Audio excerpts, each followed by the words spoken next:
একজন মানুষের সাথে আরেকজন মানুষের শত্রুতা থাকতেই পারে বিভিন্ন কারণে।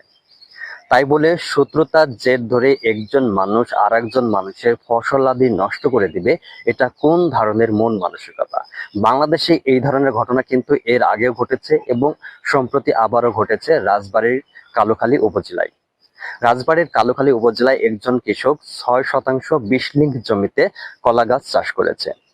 ওই কৃষক গতকাল শুক্রবার ৩১শে অক্টোবর সকালবেলায় তার জমিতে গিয়ে দেখে কে বা কারা রাতের আধারে ৭২টি কলা গাছ কেটে ফেলা হয়েছে।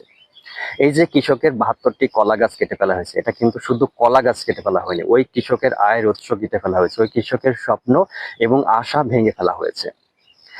কেন? মানুষে মানুষের শত্রুতা, এই শত্রুতার জোর ধরে কেন ফসল নষ্ট করা হবে? এটা কোন ধরনের মন মানসিকতা? এটা একটা নিষ্ঠুর মন মানসিকতা। এই ধরনের মন মানসিকতা থেকে মানুষকে অবশ্যই সরে দাঁড়ানো উচিত।